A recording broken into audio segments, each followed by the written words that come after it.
скрывает свои силы. Великая война между людьми и демонами закончилась, когда великий герой Блейд сразился с королем демонов. Король демонов заявил, что если герой проиграет, то все человечество будет обречено. Он вызвал с неба метеорит, но герой уничтожил его простым камешком, заряженным духовной энергией. Два воина решили закончить бой, используя всю свою силу, и бросились друг на друга. Их столкновения разрушили поле боя, и они сражались на равных до самого конца. Никто из них не мог победить, и собрав последние силы, они вонзили мечи друг другу в сердца и упали. Они были на грани смерти, но Блейд был рад, что смог положить конец войне. К счастью, у героя была выносливость, как у старого телефона Nokia, и он выжил, получив удар в сердце. Ему потребовалось несколько месяцев, чтобы восстановиться, но он снова вернулся в свою страну как обычный парень, полный энтузиазма учиться в школе для талантливых героев. Сейчас его единственная цель – завести 100 друзей, как у Камасана, поэтому он радостно приветствует всех по пути в класс и просит их стать его друзьями. Студенты думают, что он странный, но в хорошем смысле, поэтому соглашаются стать его друзьями. Блейд очень счастлив. Но тут появляется Эрнест Флеминг, лучший студент Академии героев, и начинает отчитывать его за шум в коридоре. Она сомневается, когда Блейд представляется как новый ученик, но он не обращает на это внимания и просит ее проводить его в кабинет директора. В кабинете их ждет не директор, а сам король их страны. Эрнест тут же падает на колени, чтобы поприветствовать короля,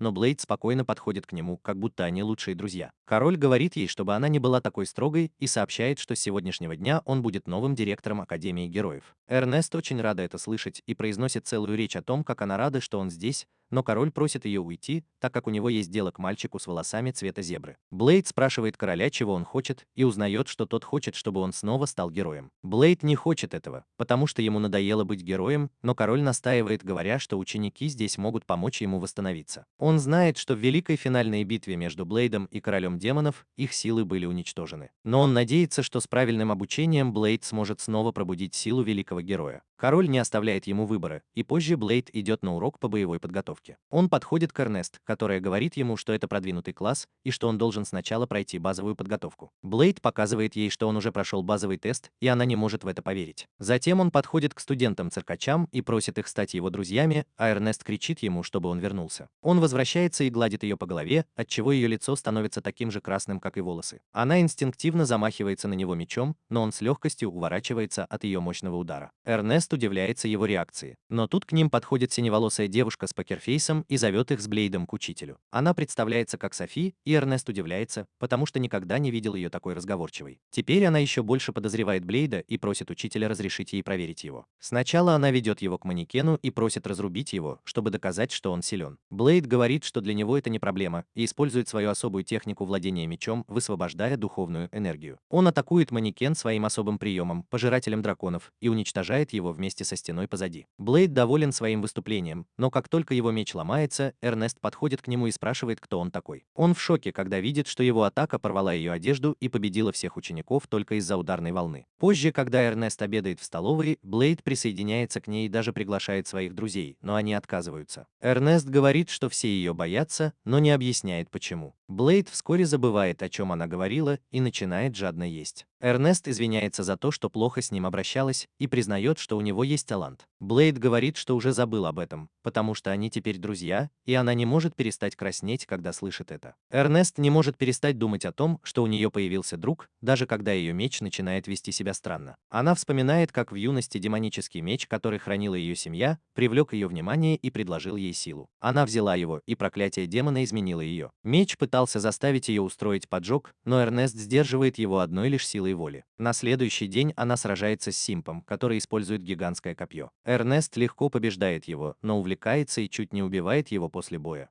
Она вызывает на бой кого-то еще, и Софи вызывается, говоря, что ей нужно собраться. Эрнест нападает на нее, но Софи не сдается. Эрнест бросает в нее огненный шар, и Софи, уклонившись от него, признает поражение. После этого она вызывает на бой Блейда, который беспокоится, что она слишком устала для боя. Она отвечает, что с ней все в порядке, но как только она поднимает меч, проявляются симптомы проклятия. Блейд ловит ее, прежде чем она теряет сознание, и отводит в лазарет, где врач говорит, что не может вылечить проклятие. Эрнест вскоре приходит в себя, и хотя врач запрещает ей выходить из палаты, она утверждает, что с ней все в порядке. Блейд предлагает присмотреть за Эрнестом, и врач отпускает ее. Хотя она делает вид, что не нуждается в помощи, Блейд не может оставить ее одну. Поэтому ночью идет в свой секретный кабинет и взламывает систему, чтобы узнать, что у Эрнеста есть демонический меч меч Мудиуса. На следующий день он просит ее поговорить с ним наедине, говоря, что знает секрет ее меча. Он знает, что у демонического меча есть своя воля, поэтому Эрнест не может полностью контролировать его силу. Блейд спрашивает, что произошло, и она рассказывает, что коснулась меча демона. Она была охвачена желанием уничтожить все на своем пути и с тех пор борется с этим желанием. Эрнест знает, что если она сможет сразиться с демоном и победить, то все будет хорошо, но она не уверена, что победит. Лей говорит ей, что не нужно волноваться, потому что даже если она освободит демона, он с ним разберется. Эрнест доверяет ему, и ночью она призывает демона Асмодея, заточенного в мече, чтобы заключить с ним договор. Меч вспыхивает пламенем, и Эрнест оказывается лицом к лицу с демоном Асмодеем, который отказывается подчиняться ей без боя. Они оба выпускают пламя, чтобы сразиться друг с другом, и Эрнест призывает свой меч. Демон разрывает цепи и стреляет в нее камехамехой, но Эрнест отражает атаку, используя всю свою силу. Она побеждает и падает с неба, но обнаженная, а огненный вихрь исчезает. Блейд ловит ее и поздравляет с победой. Теперь Эрнест полна уверенности, и на следующий день она подходит к другим ученикам. Позже в тот же день Блейд снова на уроке, сражается с двумя клоунами. Он уклоняется от их атак, даже не глядя на них, и Эрнест говорит ему, чтобы он перестал так их унижать. Он смотрит на нее и замечает, что она выглядит иначе, но не понимает, что это из-за новой прически. Эрнест расстроена, но быстро приходит в себя и просит Блейда помочь Софи тренироваться, если никто больше не может с ней справиться. Она рассказывает, что Софи всегда одна и никогда ничего не делает без разрешения, но во время их первой встречи она чувствовала себя комфортно рядом с ним. Блейд подходит к ней и говорит, что хочет потренироваться с ней. Софи отвечает, что она дерется только голыми руками, потому что ее никогда ничему другому не учили. Блейд заявляет, что научит ее пользоваться мечом, и она спрашивает, все ли в порядке с Эйбом. Он отвечает, что просто хочет помочь другу,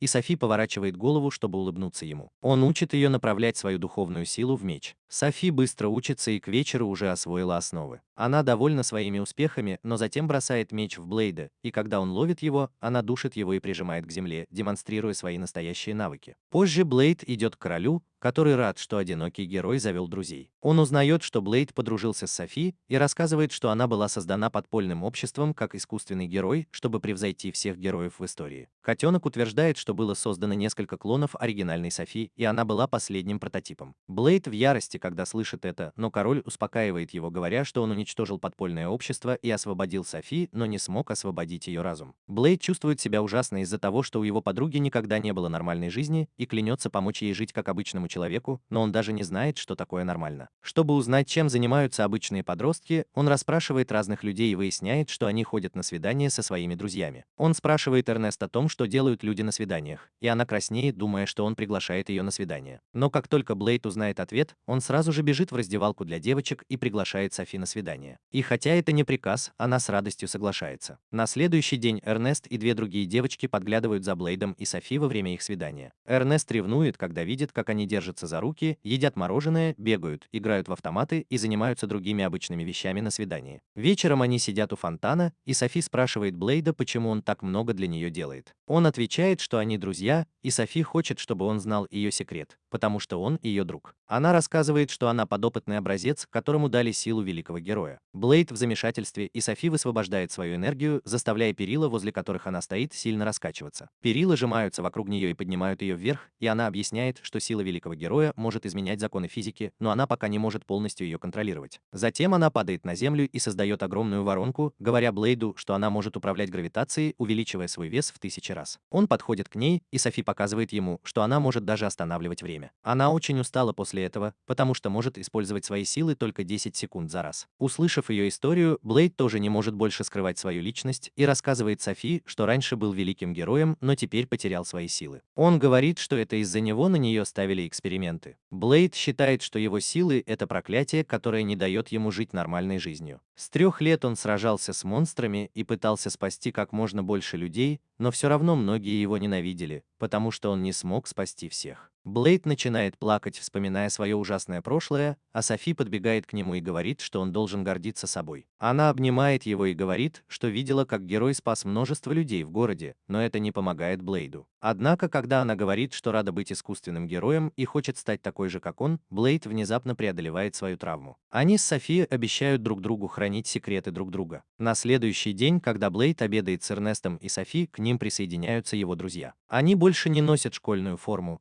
потому что перешли в продвинутый класс и теперь могут одеваться свободно. Эрнест рассказывает, что король недавно объявил, что привезет в школу магического зверя, но Блейду все равно. Внезапно здание школы начинает трястись, и Блейд понимает, что магический зверь уже здесь. Он выбегает на улицу с едой в руках и видит, что магический зверь — это вышедший из-под контроля дракон. Все в ужасе, но Блейд просто подходит и легонько ударяет дракона по голове.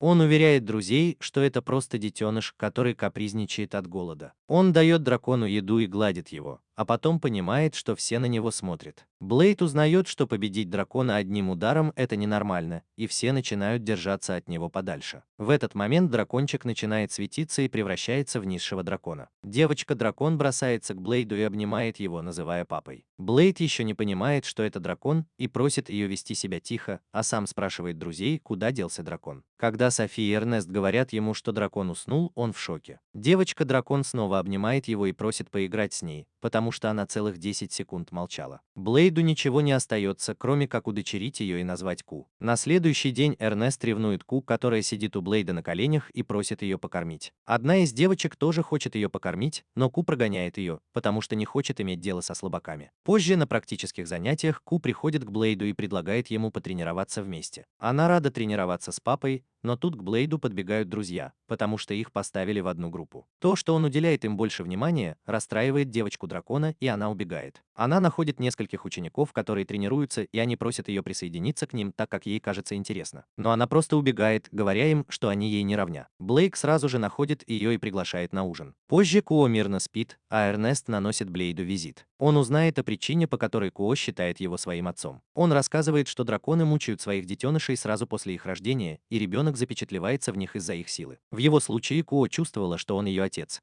потому что он показал ей свою подавляющую силу. Блейд чувствует, что Куо никогда не видела своих настоящих родителей, и он не хочет бросать ее сейчас. Эрнест не может ничего сказать ему после этого и просит хорошо присматривать за девочкой-драконом. Когда Блейд возвращается в свою комнату после этого, он обнаруживает, что Ку исчезла с кровати и находит ее на крыше, смотрящей на луну. Он думает, что ей одиноко, и спрашивает, не хочет ли она завести друзей. Она отвечает, что драконы — сильные существа, которым не нужны друзья, а затем прижимается к Блейду, говоря, что ей все еще нужен ее папа. На следующий день Блейд оставляет Ку с королем, потому что он единственный человек, достаточно сильный, чтобы держать ее в узде, но ее раздражает его поведение. Колючая борода и убегает прочь. Блейд ищет ее по всей школе и находит, когда она играет в комнате. Она сделала игрушки, изображающие его, Эрнеста, Софи и других его друзей. Она воплощает в жизнь свои фантазии о том, как все они заботятся о ней, и идеально подражает их манерам. Но это еще не все, потому что она запомнила имена всех студентов, которых видела, а Блейд не знает большинство из них. Он понимает, что она хочет подружиться со всеми, и расстраивается, что не заметил этого раньше. Он выходит из комнаты, и Эрнест видит, что он ужасно мрачный. Блейд начинает биться головой о стену, и Эрнест останавливает его. Она спрашивает, что его беспокоит, и он признается, что Ку нужны друзья, но она не может принять кого-то равным себе, пока он не победит ее. Он чувствует, что не может ей помочь, но Эрнест говорит ему перестать грустить и попросить друзей о помощи. На следующий день Блейд и Эрнест идут на тренировочную площадку и просят всех сразиться с Ку и победить ее. Студенты не думают, что это возможно, но они оба встают на колени и умоляют их. Софи и остальные друзья Блейда тоже приходят туда, чтобы попросить о том же, потому что они тоже беспокоятся о Ку. У остальных студентов нет выбора, и они соглашаются сразиться с девушкой-драконом. Позже все студенты собираются, чтобы сразиться с Ку в ее драконьем обличии, и король тоже приходит посмотреть на это. Его помощник спрашивает, признает ли дракон людей, если она будет побеждена группой, и король считает, что все будет хорошо, потому что люди настолько слабее драконов, что нападать на одного из них — это не преступление. После этого Эрнест достает свой меч и приказывает студентам быть готовыми к битве с драконом. Большинство студентов просто убегают, когда Ку нападает на них, но Эрнест берет инициативу в свои руки и атакует дракона, крича остальным, чтобы они держались вместе. По его команде они окружают Ку с двух сторон и стреляют в нее разрывными стрелами. Но их атаки слишком слабы, чтобы нанести дракону серьезный урон, и он просто отмахивается от них хвостом. Пока Ку избивает студентов в одном углу арены, лекари пытаются привести раненых в боевую готовность в другом углу. Блейд наблюдает за боем с балкона, и тут к нему подходит король и говорит, что студенты проиграют. В этот момент Кубри поджигает Софию, и отвлеченная этим, она и Эрнест атакуют ее. Они наносят ей урон, но этого недостаточно, чтобы победить драконицу. Но это и не входило в их планы. Пока Ку приходит в себя после их атаки, земля под ее ногами внезапно проваливается, и она падает в яму. Король говорит, что это похоже на обман, но Блейд объясняет, что это не так,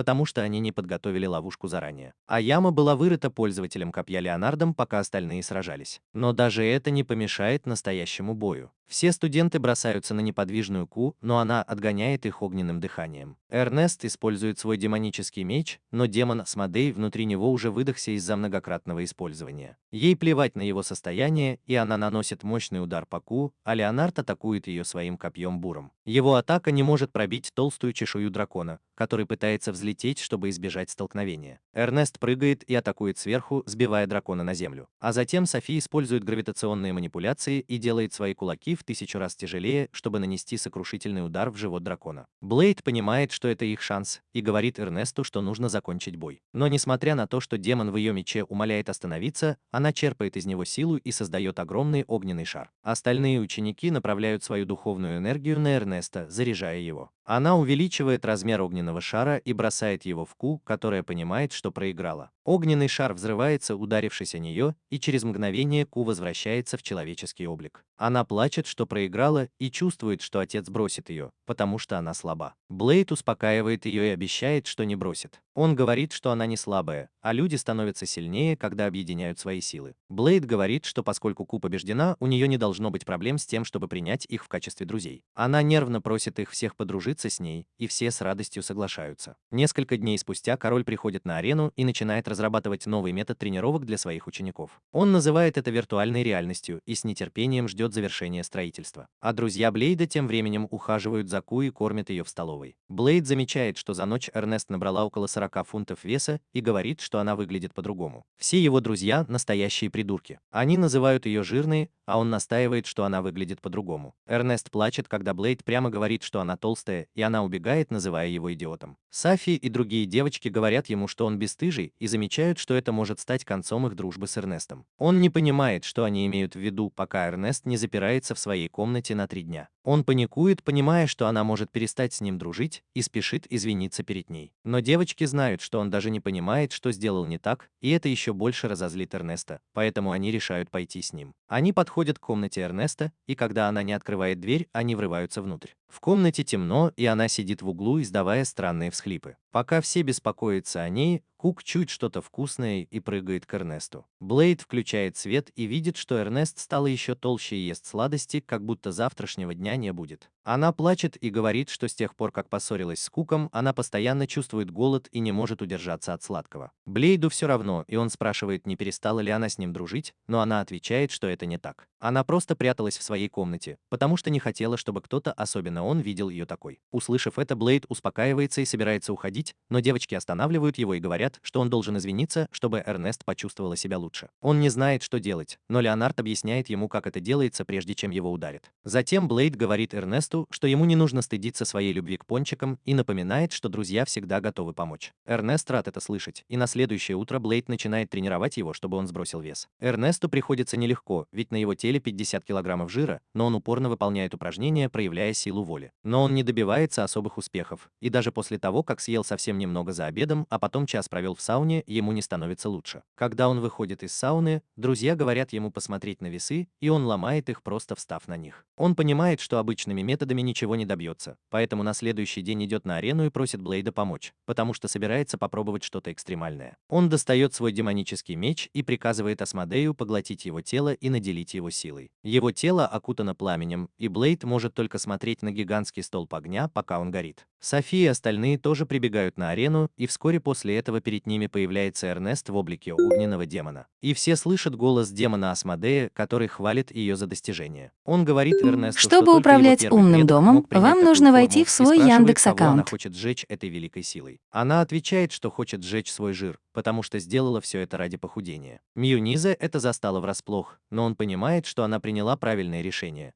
потому что в огненной форме она сжигает 1 000 000 калорий в час. Эрнест смеется и говорит, что теперь ей не нужно тренироваться несколько месяцев, но потом она начинает чувствовать слабость из-за высокого расхода энергии. Она падает, и у нее урчит в животе. Она говорит, что голодна и превращается в зверя, который готов съесть все, даже своих друзей. Эрнест бросается к ней, но Блейд использует ослабленную версию своего фирменного приема и гасит огонь вокруг нее давлением ветра от своей атаки. Он подходит к Эрнест, которая уже вернулась в свой обычный вид, и хвалит ее за то, что она справилась. Но она не усвоила урок и в ту же ночь начинает есть как не в себя, и ее друзья понимают, что она безнадежна. Через несколько дней Блейд идет на плановый осмотр к школьному врачу, который говорит, что ему становится лучше. Но если он использует больше 30% своей силы, то сразу умрет. Затем он возвращается в класс, и по дороге его подруга Клэр знакомит его с застенчивой и неуклюжей девочкой по имени Мария. Блейд помнит ее еще с тех пор, как ученики сражались против переворота. Он вспоминает, как Мария спотыкалась и стреляла огненными шарами не туда, куда надо, и бедная девочка чувствует себя униженной. После того, как Блейд полностью разрушил ее самооценку, Мария просит его об одолжении. Она хочет, чтобы он убил ее, когда она потеряет контроль над своими силами. Все друзья Блейда приходят послушать сплетни, и Мария признается, что на самом деле она не человек, а гибрид человека и демона. Блейд уже почувствовал это, и Мария спокойно рассказывает ему, что внутри нее дремлет огромная и зловещая сила. Внезапно ее чашка с чаем разбивается, и чай тут же испаряется. Она извиняется перед всеми, говоря, что это происходит, когда она не может контролировать свои силы. Мария говорит, что раньше она всегда держала свои силы под контролем, но после битвы с Ку у нее это не получается. Блейд понимает, что это потому, что духовная сила людей отличается от магии демонов, и когда она столкнулась с духовной силой, ее магический контур был поврежден. Она утверждает, что если ее истинные силы вырвутся на свободу, то она хочет, чтобы ее остановили. Она говорит, что осталась совсем одна в этом мире,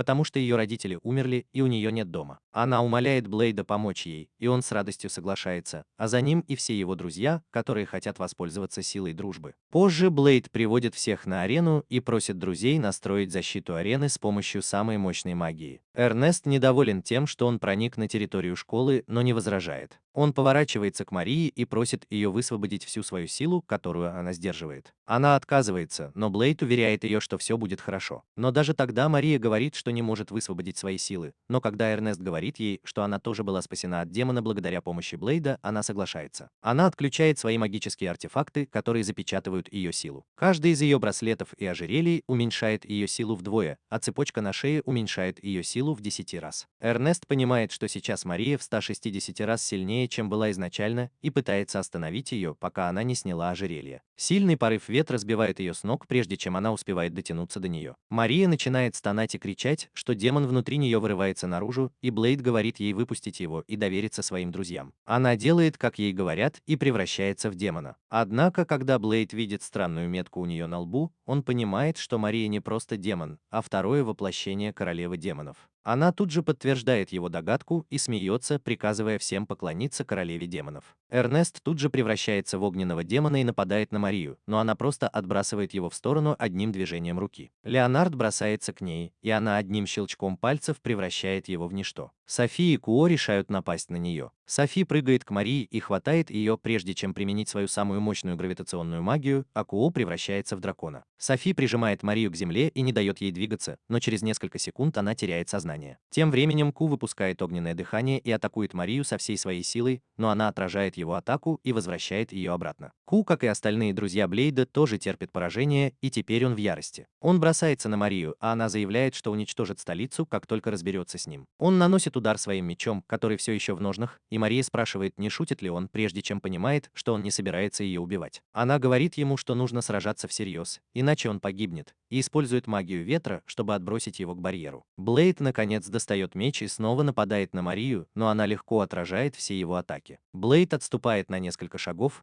Мария взлетает в воздух и решает атаковать его магией огня. Он едва успевает блокировать удар мечом, который разлетается на куски, и Мария удивляется, что он все еще жив. Тем временем Эрнест приходит в себя, и она подходит к Блейду, предлагая ему свой демонический меч. Блейд берет меч, и демон Асмодеус говорит, что хотя это и противоречит его принципам, он будет служить ему по приказу хозяина.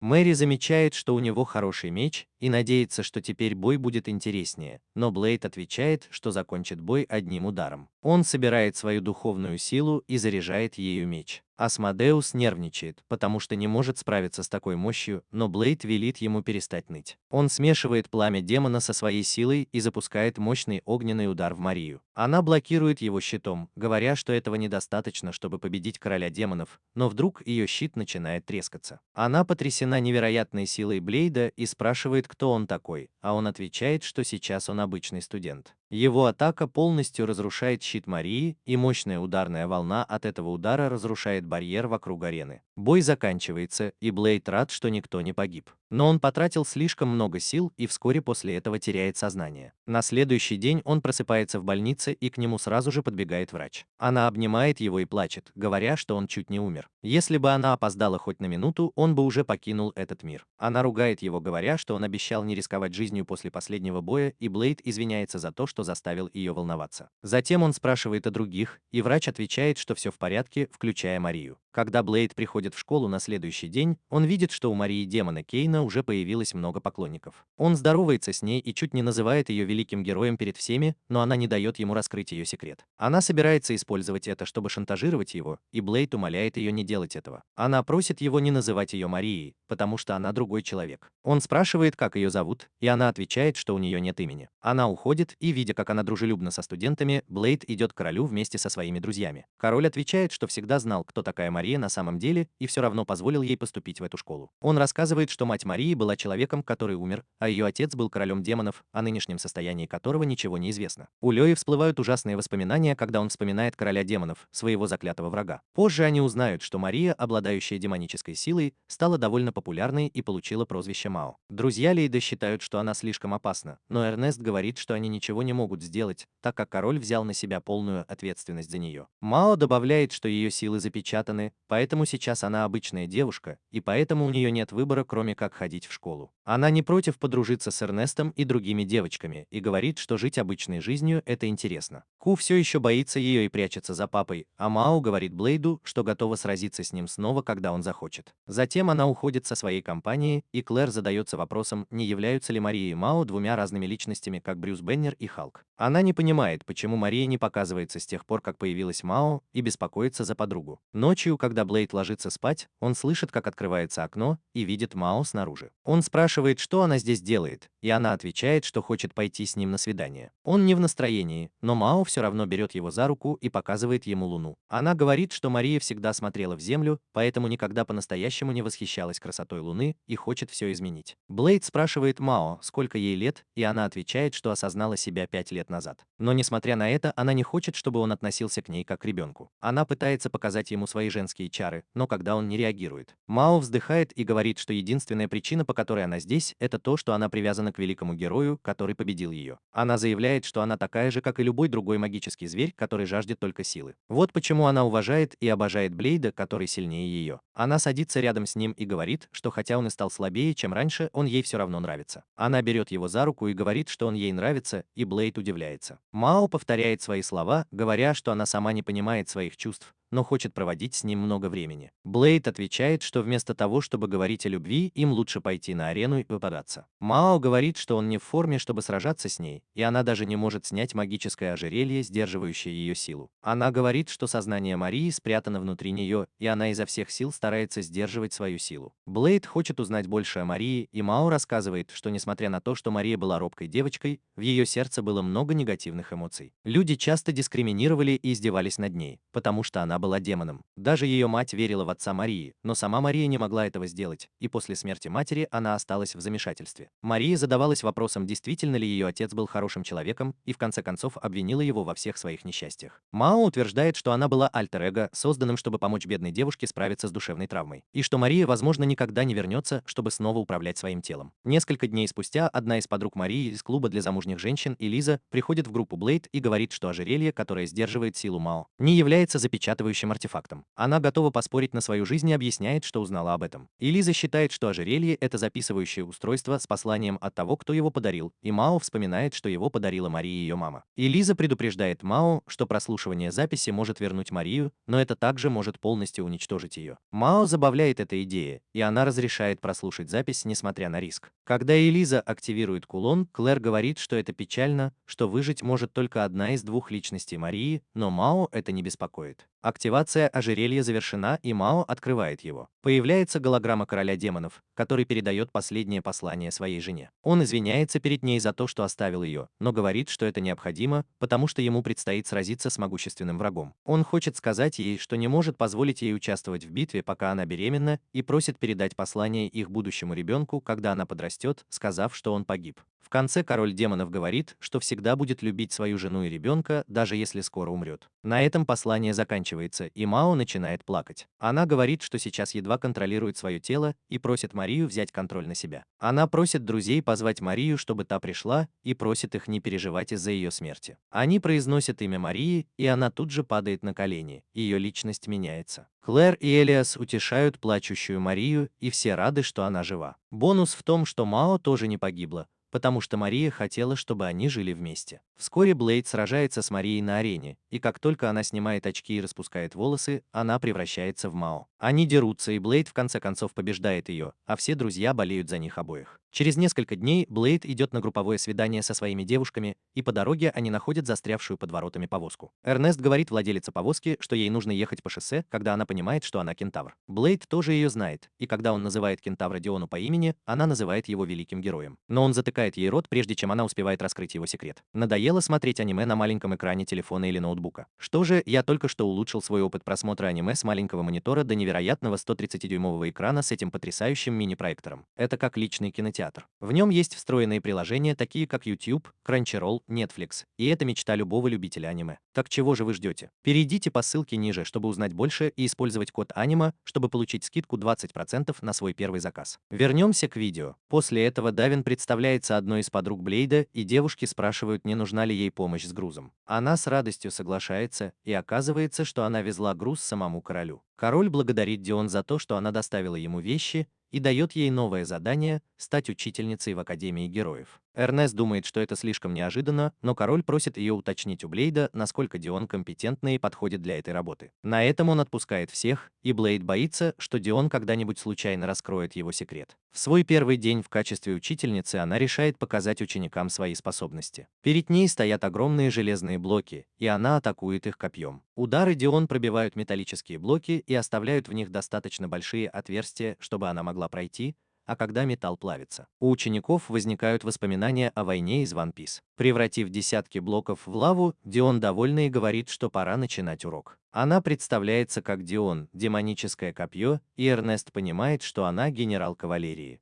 Все в шоке от этого, и Дион откашливается, говоря, что она ничего особенного по сравнению с великим героем. Эрнест начинает складывать все воедино и думает, что между Дион, Блейдом и великим героем есть какая-то связь, о которой он умалчивает. Клэр и другие девушки тоже это понимают и пытаются выведать у Дион подробности в сауне. Они умасливают ее массажами и пеной для ванны. Но как только она уже готова сдаться, в комнату врывается Блейд. Эрнест в панике, увидев его, а одна из загорелых девушек думает, что у него умственное развитие пятилетнего ребенка, и показывает ему, что у нее под полотенцем. И как она и предполагала, он даже не удивляется. Дион вдруг замечает, что Блейду действительно было 5 лет, когда она его встретила, и прежде чем он успевает ее заткнуть, Мао подходит сзади и не дает ему вмешаться. Они заходят в бассейн, и Дион начинает свой рассказ. Она говорит, что когда она впервые встретила Блейда, он был похож на дикого енота и пытался ее съесть, думая, что она лошадь. У нее до сих пор на ягодицах остались следы от велосипеда, и она показывает их девушкам. Затем Дион продолжает свой рассказ, говоря, что она тренировалась много лет, наконец присоединилась к отряду великих героев и даже позволила ему взять себя на поле боя. Она расстраивается, когда говорит, что герой не взял ее с собой в финальную битву с королем демонов. Она восприняла это как знак того, что она недостаточно сильна, и с тех пор тренируется, чтобы стать сильнее. Несколько дней спустя, когда Блейд и Эрнест возвращаются с рынка, она расспрашивает его о его отношениях с Дион. Он не знает, что ответить, когда над городом пролетает гигантская птица. Эрнест потрясен, увидев священную птицу континента над их городом, и спрашивает, что она здесь делает. Блейд говорит, что это не страшно, потому что священная птица не нападет на них, но он ошибается. Как только птица замечает движущуюся повозку, она бросается на нее. Все в панике разбегаются, а Эрнест пытается вытащить меч, чтобы сразиться с гигантской птицей. Лей говорит ему успокоиться, и она поднимает руки вверх, чтобы птица не восприняла ее как угрозу. Затем птица взлетает в небо, где ее ждет вторая птица. Эрнест удивляется, что происходит, потому что священные птицы никогда не нападают на людей, и Блейд говорит, что, похоже, их интересует повозка, а не люди. Он утверждает, что знает, кто за этим стоит, и это никто иной, как сам король, который сидит в гигантской повозке, которую Дион привез ему на днях. Эрнест спешит в кабинет короля и требует объяснений, почему на город напали из-за его тайных планов. Он спрашивает, почему она винит его, и Блейд говорит королю, чтобы тот перестал играть в игры и рассказал, что было в повозке, которую Дион привез ему. Король отвечает, что это было всего лишь яйцо священной птицы, и Блейд в ярости спрашивает, как он мог украсть яйцо. Помощник короля просит его объяснить ситуацию, и он начинает с самого начала. Он говорит, что есть два условия, при которых яйцо священной птицы может вылупиться. Первое – держать его на высоте, равной высоте священного дерева, а второе – чтобы оно было освещено лучами заходящего солнца, когда оно вылупится. Затем король говорит, что эти две священных птицы, похоже, впервые стали родителями, поэтому они не знают, как высиживать яйца. Он утверждает, что просто хотел помочь высидеть яйцо, но это было лишь предлогом. На самом деле он хотел, чтобы его ученики встретились со священными птицами. Однако он уверен, что яйцо не вылупилось бы, если бы родители оставили его, и поручил Эрнесту и Блейду высидеть его, если они хотят стать героями. Он говорит, что подходящее время для высиживания яйца завтра вечером, и к этому времени они должны поднять его на нужную высоту. На следующий день все ученики собираются, и Блейд обращается к ним как к командиру. Он объявляет, что сегодня они будут сражаться со священными птицами, но их задача не победить, а только потянуть время. Он объясняет, что поскольку родители птицы в ярости, они могут уничтожить свое яйцо, если найдут его рядом с людьми. Поэтому они должны прятать яйцо от них весь день, а как только солнце сядет, они поднимут его на самодельном лифте, чтобы оно вылупилось. Блейд говорит своим друзьям, чтобы они верили в себя,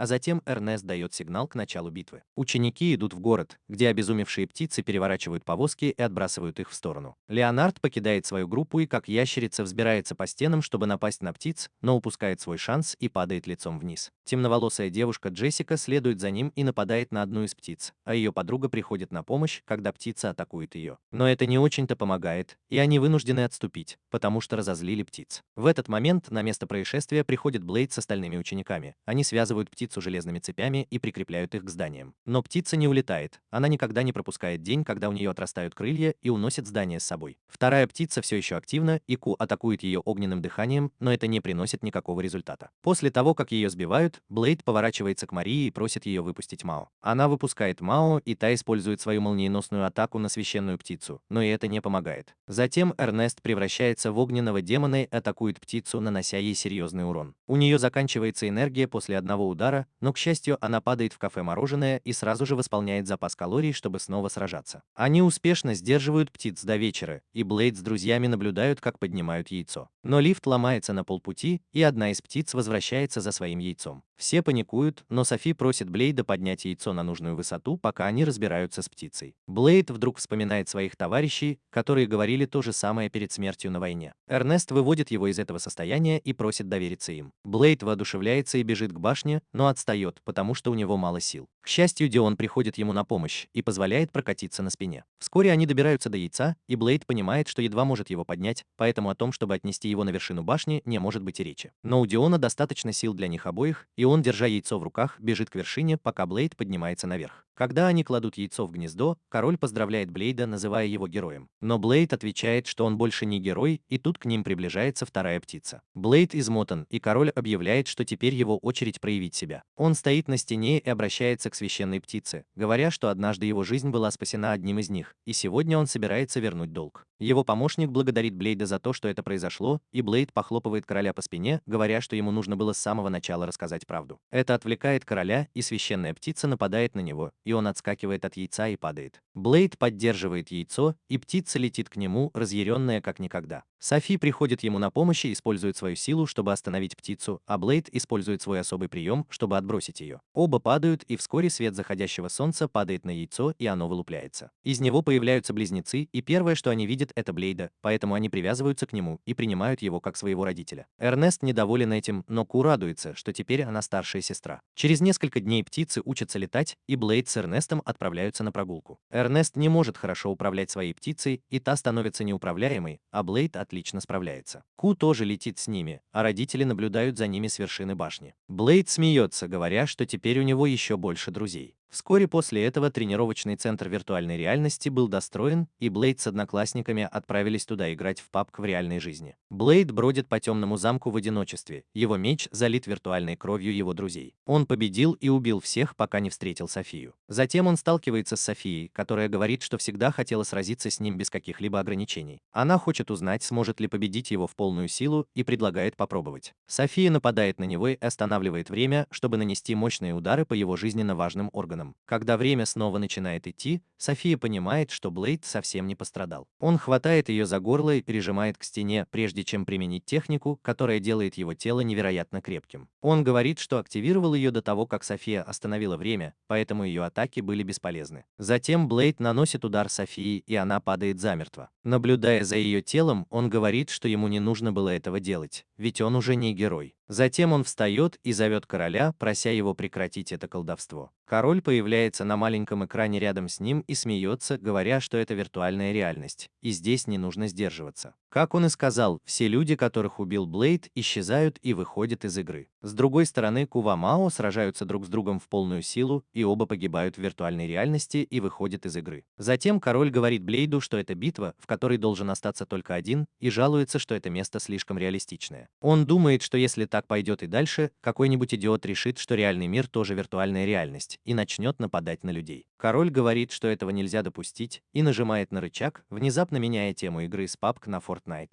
Затем король объявляет, что последний выживший получит право использовать виртуальную реальность по своему усмотрению, и Блейд вздыхает, выходя из домика с конфетами. В это время неподалеку Леонард нападает на Эрнеста, который безжалостно его ранит. Кажется, что в нее вселились все серийные убийцы мира разом, и она безжалостно расправляется с Леонардом. Она с усмешкой облизывает свой меч и направляется к Блейду, потому что именно его она хочет убить. Тем временем Блейд наблюдает за тем, как его друзья сражаются в командном матче. Клэр и Джессика сражаются с парнями, которые уверены, что теперь не проиграют, потому что раньше им это всегда удавалось. Но девушки застают их врасплох и побеждают одного за другим. Они празднуют победу, но тут появляется Эрнест. Она полностью игнорирует девушек и подходит к Блейду, говоря, что никогда не думала, что убивать так весело, и что он ее следующая цель. Блейд отвечает, что однажды пообещал остановить ее, если она сойдет с ума, и решает, что пришло время выполнить обещание. Он достает меч и создает тысячи клинков ветра, вращая меч, и Эрнест погибает еще до того, как успевает к нему приблизиться. Блейд побеждает, а затем выходит из игры, чтобы найти своих друзей. Король смеется и говорит, что все было так, как он и предсказывал. Все удивлены победой Блейда, но Эрнест плачет в углу, потому что не может поверить, что так сильно потеряла контроль. Когда Блейд напоминает ей, что она была жуткой, она злится на него. Король смеется и хвалит себя за то, что придумал такую замечательную идею. Эрнест набрасывается на него, говоря, что его гениальная идея доставила им много проблем. Тем временем Блейд подходит к контроллеру виртуальной реальности, чтобы забрать награду и использовать ее по своему усмотрению. Он вводит в него данные самых сильных монстров, и король замечает, что ему, возможно, будет трудно справиться с ними в его нынешнем состоянии. Однако Блейд подключает короля к виртуальной реальности, которую он только что создал, в качестве мести за всех своих друзей. Король засыпает, а Блейд просит своего помощника отвечать ему, сколько бы раз он не умер до наступления ночи. Король оказывается в окружении ужасных монстров и понимает, что обречен. Позже в тот же день Блейд и его друзья обедают, и мальчики выглядят слишком подавленными из-за своего поражения. Эрнест хочет знать, что случилось, и Блейд говорит ей, что он видел бой вживую, и девочки действительно стали лучше. А мальчики были слишком самоуверенными и беспечными, поэтому расслабились. Его слова ранят их, и они уходят из столовой, не поев, но Блейд думает, что это для их же блага. Они грустят весь день, а вечером Блейд идет поговорить с ними. Он спрашивает их, что такого, если они проиграют девочкам, и они отвечают, что могут проиграть кому угодно, но только не им. Они признаются, что влюблены в Джессику и Клэр, и поэтому проигрывать им для них неприемлемо. Блей не понимает, что такое влюбленность или романтические чувства, и он теряется, даже когда парни объясняют ему это. В этот момент в комнату заходит Кубарк и говорит, что если они так переживают, то им нужно стать сильнее, потому что женщин привлекают сильные альфа-самцы. Они думают, что она права, и спрашивают, как им стать сильнее, и у Ку есть ответ и на этот вопрос. Она предлагает им тренироваться с Блейдом, который точно сделает их лучше. С другой стороны, девочки тоже решили сходить куда-нибудь вечером, и Клэр и Джессика все еще беспокоятся о двух парнях. Они не понимают, почему они убегают от них после одного поражения, и Клэр предлагает специально проиграть им в следующий раз. Все думают, что это ужасная идея, потому что это полностью разрушит их хрупкое эго. И тут в комнату заходит Ку и говорит девочкам, что им нужно стать сильнее, чтобы парни влюбились в них. Девочкам, правда, все равно, что парни в них влюбятся, и они думают, как им помочь. Эрнест говорит, что позволить им выиграть из жалости – это неприемлемо, и она вызывается их тренировать. На следующий день Блей начинает тренировать двух парней, чтобы они смогли достичь своего предела. Наступает день реванша, и когда они входят в игру в виртуальной реальности, они обещают победить и признаться в своих чувствах. Все собираются посмотреть на реванш Блейда и Эрнеста, которые выступают в роли судей. Они дают сигнал к началу боя, и Джессика и Клэр нападают на парней, которые отражают их атаки и используют свою духовную энергию, чтобы отбросить их назад. Эрнест спрашивает Блейда, научил ли он их использовать духовную энергию, и тот отвечает, что просто помог им осознать, что они всегда использовали ее бессознательно. Один из парней использует магию ветра, чтобы оттолкнуть Джессику, а второй пытается ее прикончить, но она останавливает его, используя магию огня. Блейд спрашивает Эрнеста, научила ли она ее пользоваться магией огня, и та отвечает, что все девочки помогали. Клэр добивает одного из парней своей булавой, а Джессика замораживает парня, который в нее влюблен, прежде чем ударить его старой доброй молнией. После этого он умирает от легкого удара, и матч окончен. Выйдя из игры, они пожимают друг другу руки, и парни признают свое поражение. Они клянутся, что станут сильнее в следующий раз, когда встретятся. Клэр и Джессика рассказывают, что все девочки собрались вместе, чтобы научить их боевым приемам, и парни жалуются, что это нечестно. Эрнест злится, услышав это, и говорит, что их тоже учил сам сверхчеловек Блейд. Она еще больше злится, потому что слышала, что они собираются признаться девочкам после победы, и спрашивает, не могут ли они признаться, если у них нет более сильных соперников. Эрнест бросает взгляд на Блейд, которая не понимает, о чем он говорит, и начинает плакать, заявляя, что это несправедливо. Через несколько дней девочки находят в академии симпатичного робота и собираются вокруг него, потому что никогда раньше не видели ничего подобного. Эрнест спрашивает, что это такое и почему оно здесь, и робот внезапно проецирует изображение Блейд. Тем временем Блейд тренирует свою ауру, и когда Ку нападает на нее, аура отбрасывает ее в сторону. Она спрашивает, что он делает, и он отвечает, что укрепляет свое тело и ауру, чтобы использовать больше своей истинной силы. В этот момент девочки приходят туда с роботом, и Блейд сразу же нападает на него, как только видит. Эрнест злится, что он уничтожил робота, который искал его, а остальные девочки расстраиваются, что потеряли своего робота-друга. Они пристают к Блейд с расспросами, и она отвечает, что робот — это надоедливая штука под названием Страж, которая может починить себя, сколько бы раз ее не уничтожали. Он спрашивает, что она здесь делает, и в это время робот сканирует Эрнеста и обновляет свою систему, используя ее образ. Робот внезапно превращается в киборга-женщину, и все смотрят на нее, а она спрашивает Блейд, нравится ли она ему теперь. Она утверждает, что запрограммировала себя так, чтобы ему нравилось и чтобы он хотел ее защищать. Но он хочет знать, кто она такая. Вместо ответа она атакует, и Блейд сразу же реагирует, нанося ей удары своими особыми приемами снова и снова, пока она не будет полностью уничтожена. Эрнест набрасывается на него за то, что он причинил боль девушке, но тот говорит, что киборга можно полностью восстановить за короткое время, что, по его мнению, не очень хорошо. Как он и предсказывал, девушка восстанавливается, и прежде чем Блейд успевает ее прикончить, Эрнест его останавливает. Затем киборг встает и говорит Блейду, что ей приказали его уничтожить, и прямо сейчас она находится на стадии сбора данных. Клэр подходит к ней и спрашивает, не хочет ли она присоединиться к их классу, но та отказывается, говоря, что она не запрограммирована на такие вещи. Она добавляет, что хотя она не является ее целью, если она встанет у нее на пути, ее тоже уничтожат. Клэр не обращает внимания на угрозу и говорит киборгу, что она всегда может научиться чему-то новому. Она читает код на ее груди и решает назвать ее Иона. Клэр предлагает Ионе учиться вместе с ними, и они могут помочь ей разработать стратегию, чтобы победить Блейда. Она принимает предложение и пожимает ей руку. Вскоре начинается собрание по уничтожению Блейда, на котором он присутствует. Эрнест спрашивает Иону, почему она хочет его убить, и та отвечает, что он вторгся в ее дом и снова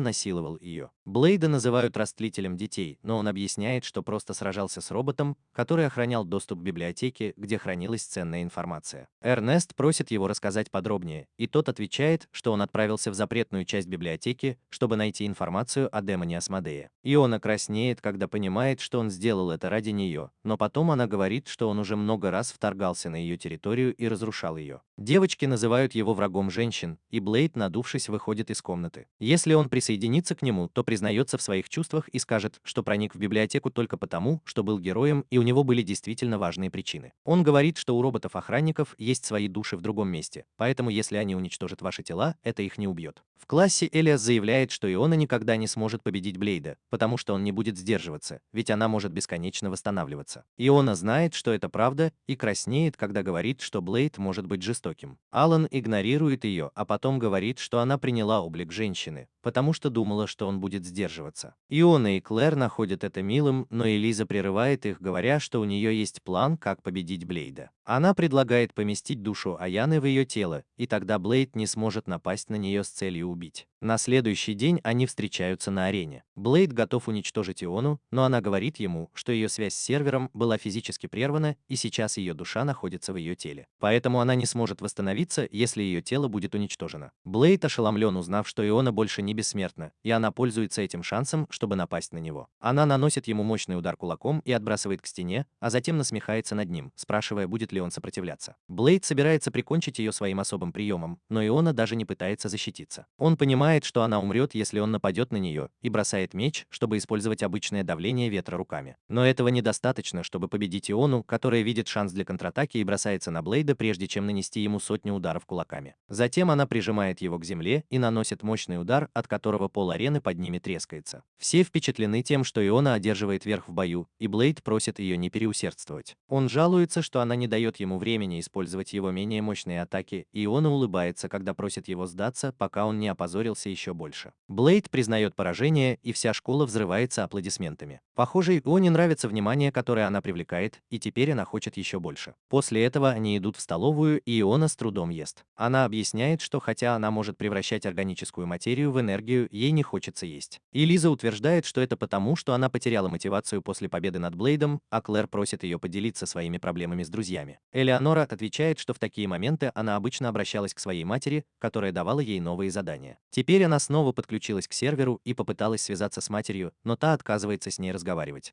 потому что Иона бросила свои обязанности и сбежала без разрешения. Иона говорит, что чувствует себя неуверенно без хозяина, и спрашивает Блейда, не хочет ли он стать ее новым хозяином. Он отказывается, несмотря на ее искренние просьбы, и Иона говорит, что если она не найдет хозяина в ближайшее время, то самоуничтожится. Она объясняет, что чтобы стражи не сходили с ума без приказов, у них есть функция самоуничтожения. Все паникуют, а потом Элли проверяет систему и узнает, что у них есть 3 дня, прежде чем она взорвется. Блейд решает, что у него нет выбора, и соглашается стать хозяином Ионы, чтобы она не взорвалась. На следующий день, когда Блейд играет с Ку в саду, Иона приносит им еду в форме горничной. Блейд говорит, что в этом нет необходимости, и она отвечает, что в следующий раз так и сделает. Он замечает, что из-за нее он чувствует себя так, будто потерял свободу, и тут же появляется Софи, которая с ним соглашается. Она дуется, и Блейд просит ее высказаться. Она спрашивает, не приказ ли это, и он отвечает, что да. Это злит Иванну, потому что она тоже хочет, чтобы ее хозяин ей приказывал. Софи еще больше злится и обвиняет Иону в том, что она заняла ее место в шоу. Она говорит, что Иона копирует ее, например, ее бесстрастное лицо и то, что ей постоянно нужно, чтобы ей приказывали. Обе девушки начинают спорить и устраивают соревнования, чтобы выяснить, кто из них больше подходит Блейду. На следующий день Софи встречает Блейда в кошачьих ушках, а у Ионы похожий план впечатлить его, надев кроличьи ушки. Он не хочет иметь дело ни с одной из них, и девушки решают устроить соревнования по гляделкам. Позже они вызывают друг друга на бой, но Блейд останавливает их, прежде чем они успевают использовать свои силы. Они тоже идут за ним в баню, а потом настаивают на том, чтобы посмотреть, как он спит. Блейд слишком устал, чтобы их прогнать, и пытается заснуть, пока они за ним наблюдают. Софи и Иона думают, что их спор скоро не закончится. Эванна говорит, что будет рада, если они продолжат ссориться, потому что ей нравится проводить время с друзьями. Она объясняет, что всегда была одна, пока охраняла библиотеку, и Блейд был единственным, кто к ней приходил. У Софи похожая история, и она говорит, что Блейд был тем, кто помог ей наладить контакт с миром. Затем девушки признаются, что им нравится их соперничество, и становятся хорошими подругами. Блейд все это слышит и радуется за них. Через несколько дней, когда они садятся обедать, Блейд чувствует что-то странное с Ионой и просит ее показать счетчик самоуничтожения. Она делает, как он говорит, и Блейд видит, что счетчик все еще работает. Он понимает, что Ионе было недостаточно иметь хозяина человека,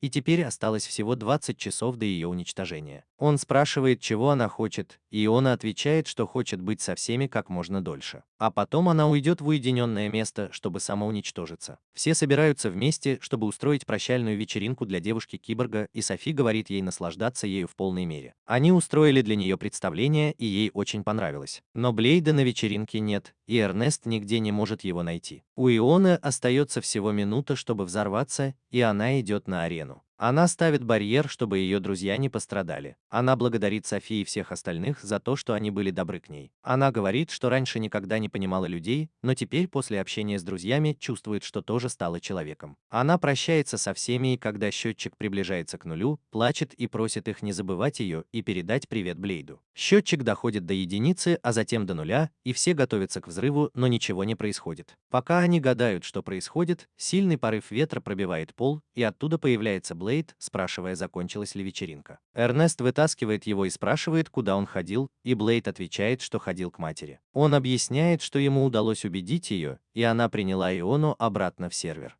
Она тут же подтверждает это, говоря, что ее связь с матерью восстановлена, и она больше не собирается взрываться. Все рады это слышать, и Иона смотрит на Софи, спрашивая, что ей теперь делать. Софи говорит, что она уже знает, и девушка-киборг плачет и бросается обнимать Блейда. Через несколько дней студенты устраивают королевскую битву, чтобы проверить свои навыки, но, как обычно, Блейд вступает в бой и в одиночку побеждает всех. Только Леонард остался стоять лицом к лицу с Блейдом, и он уверен, что не проиграет так легко. Он поднимает щит, чтобы остановить атаку Блейда, и готовится к бою. Все подбадривают Леонарда, но он ждет команды от Эрнест. Она не верит в него и удивляется, как этот загадочный человек все еще стоит на ногах. Леонард теряет веру в себя, когда слышит это, но благодаря поддержке Марии и остальных, он обретает уверенность и бросается на Блейда, который уклоняется от его атаки, и побеждает его в мгновение ока. Все разочарованы в нем, но Леонард не расстраивается. Однако, когда Эрнест уходит на обед, он чувствует себя разбитым.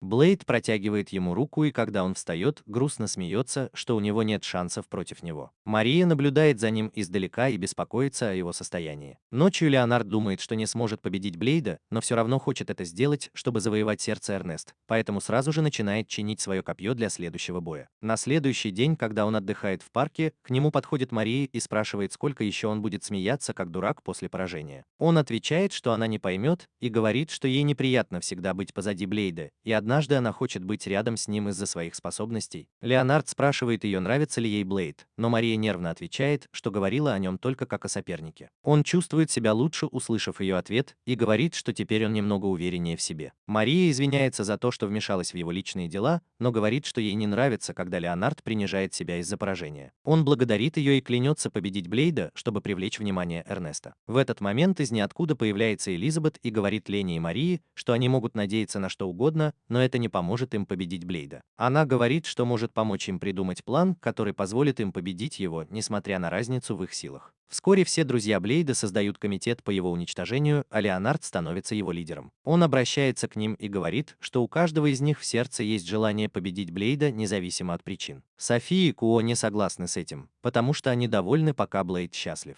Леонард расстраивается, услышав это, и спрашивает, есть ли у кого-нибудь план. Джессика говорит, что они должны напасть на Блейда, пока он спит, а Клэр предлагает отравить его. Эрнест говорит, что это трусость, но Элиза говорит, что это не так. Она сравнивает Блейда с бронированным Титаном и говорит, что они должны использовать любые уловки, чтобы победить его. Эрнест хочет стать атакующим Титаном, встретиться с ним лицом к лицу и бросить ему вызов с оружием, которое ему не нравится. Клэр не согласна с ней, а Леонард вмешивается и говорит, что у каждого есть свой план по уничтожению Блейда, и они должны попробовать все. С этими словами он объявляет войну сверхчеловеку, и на следующий день Эрнест вызывает Блейда на поединок на копьях. Она взяла у Леонарда копье и думает, что теперь легко сможет победить Блейда, но Блейд небрежно ломает копье. Леонард плачет, а Джессика заявляет, что теперь ее очередь. Ночью она пробирается в комнату Блейда, чтобы напасть на него, но Иона охраняет его и нападает на нее первой. На следующий день Джессика спрашивает, почему ее не взяли в команду, и Иона отвечает, что она запрограммирована защищать своего хозяина. После этого Леонард вызывает Блейда на бой, но тот говорит, что его копье сломано. Леонард не слушает его и ломает копье, просто активировав его. Мария говорит, что теперь ее очередь, и на следующий день во время обеденного перерыва нападает на Блейда. Но когда она объявляет о своем участии, он побеждает ее, даже не заметив.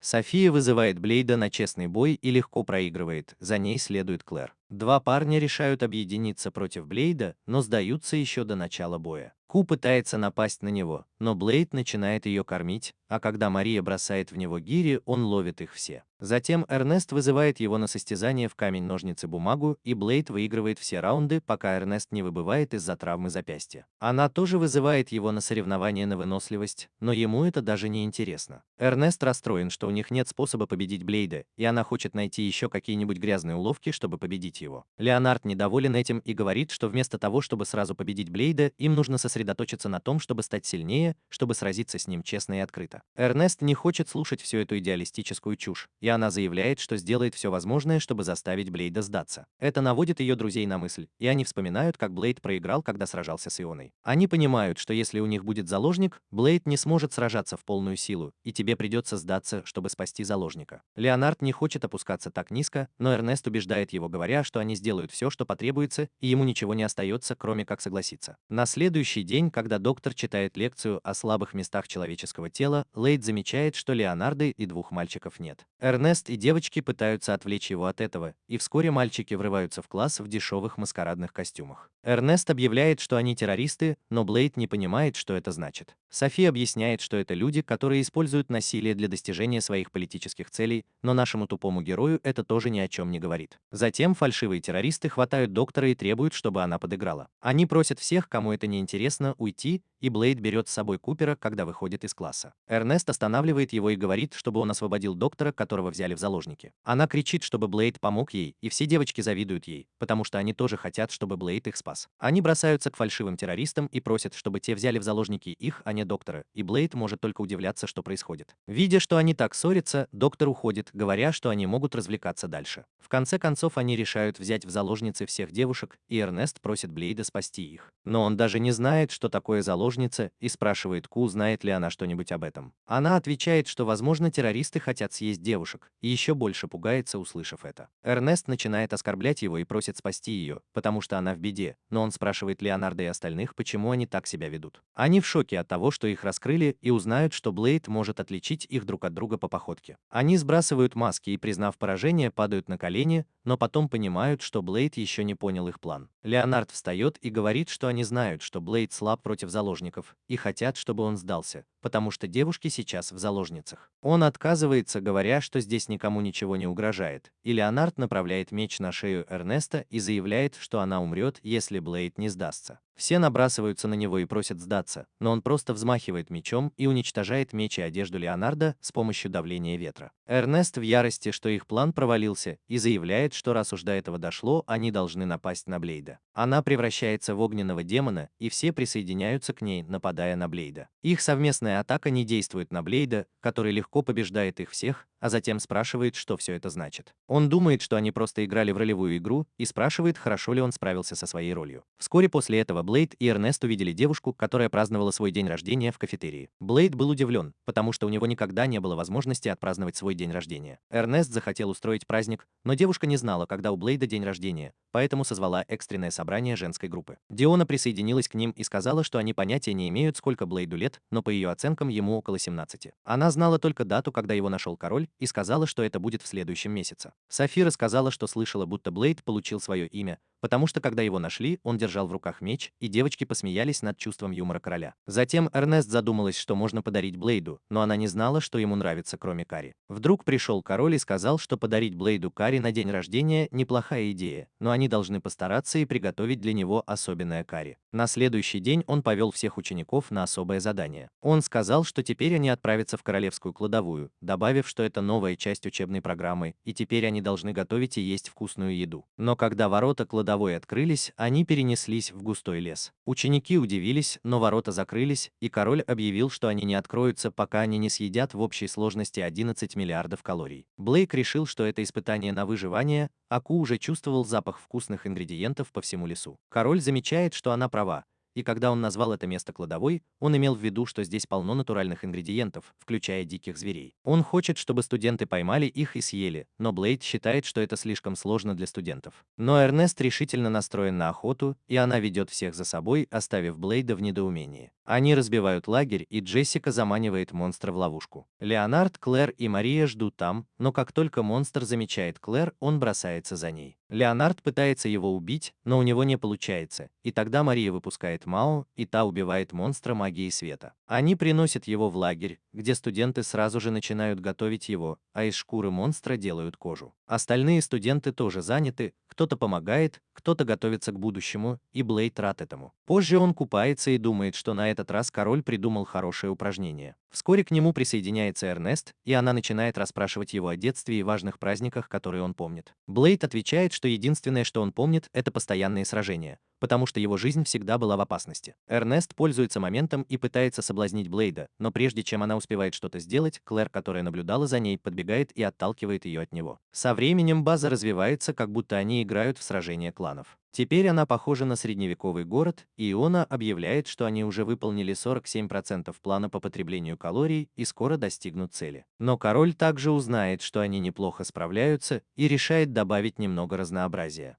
Он раздает студентам задания, в которых нужно найти все ингредиенты. Все с нетерпением ждут, когда смогут прочитать список новых ингредиентов, но Блейд не понимает, чем они отличаются от тех, что были раньше. Эрнест и девочки напротив что-то знают и с радостью выполняют задание короля. Сначала они заходят в пещеру, где растет запретная капуста. Она нападает на них щупальцами, и когда Эрнест их отрубает, она заявляет, что приготовит ее прямо здесь. Софи останавливает ее, потому что капуста нужна сырой, и Эрнест приказывает всем атаковать запретную капусту. Мальчики в волнении налетают на Блейда, и пока они сражаются с капустным монстром, он удивляется, почему они так взволнованы. Вскоре они добывают запретную капусту и переходят к следующему ингредиенту – боксерской кукурузе. Блейд выхватывает меч и нападает на гигантский початок кукурузы в боксерских перчатках, но Софи говорит ему, что она будет невкусной, если он не будет следовать правилам. Она дает Блейду перчатки, а Мария читает инструкцию, в которой говорится, что для поимки кукурузы нужно победить в боксерском поединке. Матч начинается, и Блейд думает, что Софи или Иона лучше справится с боксером. Но нет правила, разрешающего замену, и пока Блейд разговаривает с друзьями, кукуруза сбивает его с ног ударом. Блейд возвращается, чтобы отомстить, и после ожесточенного поединка побеждает кукурузу. После этого они собирают несколько помидоров-монстров и чили-перцы, которые настолько острые, что заставляют плакать девушку-киборга. Следующий ингредиент – гигантские подсолнухи, которые могут стрелять солнечными лучами в любого, кто приблизится к их полю. Марику и Элиас идут собирать их, но на них нападают первыми. Это их злит, и Мари выпускает Мао, чтобы та могла сражаться вместе с Копом и победить гигантский подсолнух. После того, как они поймали всех покемонов растений, Блейд и его команда добираются до гигантской моркови. Все беспокоятся, как она отреагирует на то, что ее вырвут с корнем, но Блейд вырывает ее. Однако, как только морковь начинает кричать, он отступает. Эрнест читает инструкцию и узнает, что гигантская морковь кричит, когда ее вырывают с корнем, и проклинает всех, кто слышит ее голос. Иона добровольно вырывает морковь, потому что проклятия на нее не действуют. Она вытаскивает гигантскую морковь, и все затыкают уши, а крик проклятия убивает все живое в радиусе действия. Они используют птенцов священной птицы, чтобы телепортироваться обратно на базу, и Блейд говорит, что он не любит морковь, но не против есть ее. Эрнест с облегчением это слышит и удивляется, почему. Вскоре они устраивают большой пир, и король присоединяется к ним, чтобы поблагодарить за их тяжелую работу. Он говорит, что благодаря усилиям студентов популяция монстров-ингредиентов сильно сократилась, что хорошо для местной экосистемы. Он говорит им, что не стоит беспокоиться о вымирании ингредиентов, и что завтра они будут готовы собрать последний ингредиент. На следующий день все собираются вокруг огромного дерева в центре леса, и Иона утверждает, что здесь самое сильное энергетическое поле, и что король ингредиентов где-то рядом. Вскоре появляется гигантский монстр, похожий на быка,